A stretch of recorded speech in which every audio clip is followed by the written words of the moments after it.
It is one of the strangest tales ever told. It deals with the two great mysteries of creation, life and death. I think it will thrill you. It may shock you.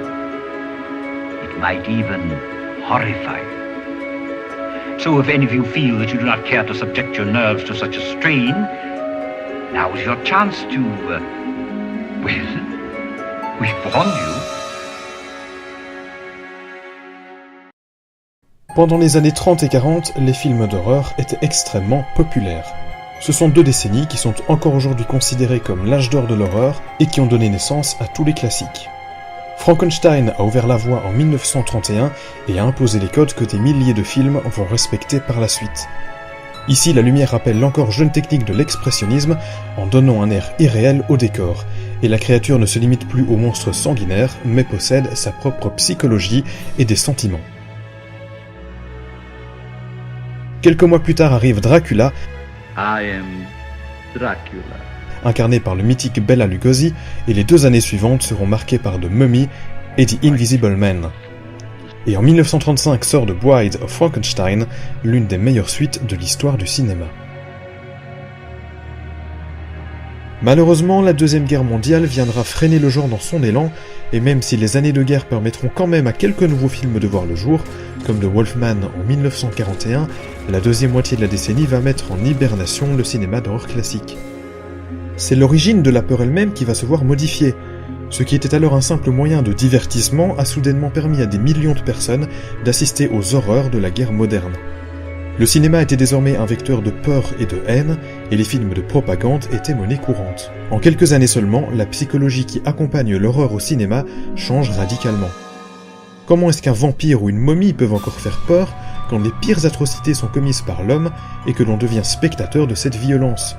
Du jour au lendemain, le sujet des films d'horreur ne sont plus les monstres, à la place, les réalisateurs vont piocher dans les peurs primaires de l'époque, et les vampires et autres loups-garous se transforment en créatures nucléaires, victimes de la bombe atomique.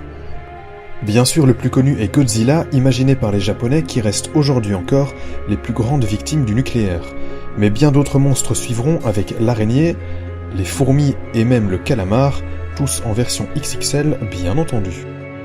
Et donc, comme vous vous en doutez, le film que j'ai choisi pour 1952 n'a rien à voir avec le nucléaire.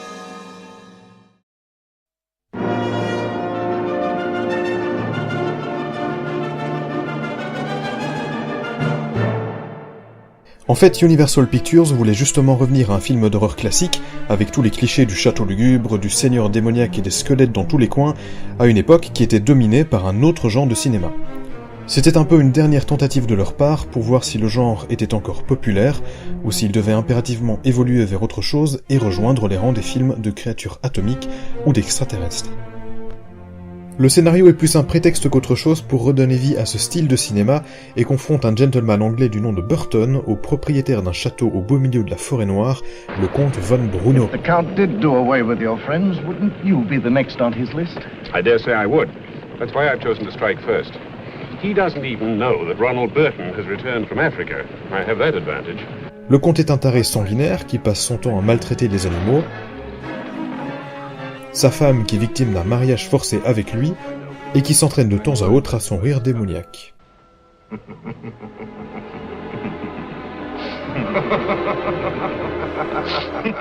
Mais derrière ce scénario un peu simple se cache un film trop méconnu qui est un excellent point de départ pour découvrir le genre de l'horreur gothique.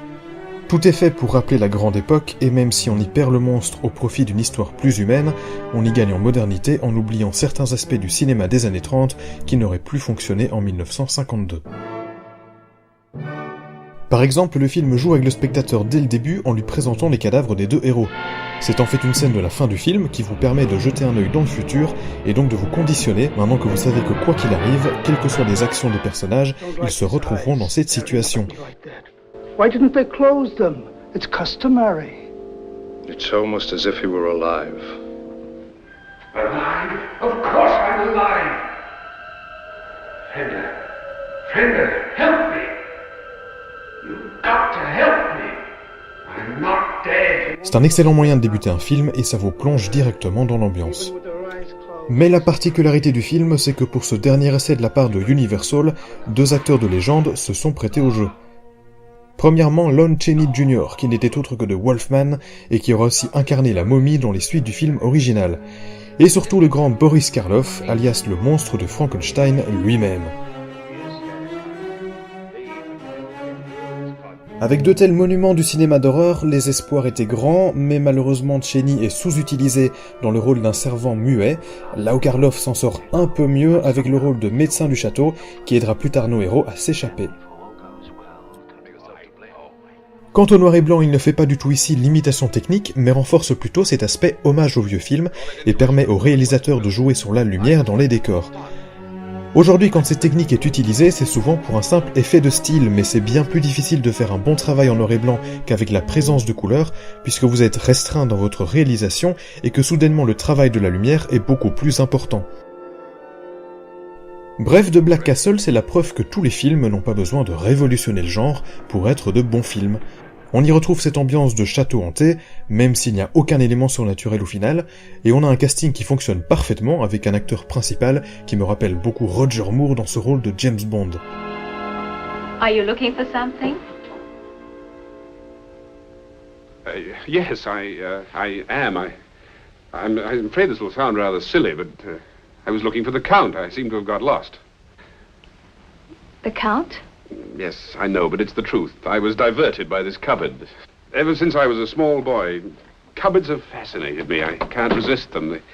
The mystery of the unknown, keep out, don't touch, that sort of thing. I'm the Countess Helga von Brunel. I had no idea the Count had such a beautiful daughter. I happen to be his wife. Oh, forgive me, I'm sorry. Sorry? Well, I seem to have got lost again. Et surtout, pour une fois, on a un film qui ne se préoccupe pas de la situation politique de l'époque. Pas de gros monstres nucléaires, pas de subtils messages de paix ou ce genre de choses, juste un solide film, fait pour vous divertir. Je vous donne donc rendez-vous dans le prochain épisode où je vous présenterai au grand frère américain de Godzilla, et où l'on assistera au début de la renaissance du stop motion dans le film fantastique.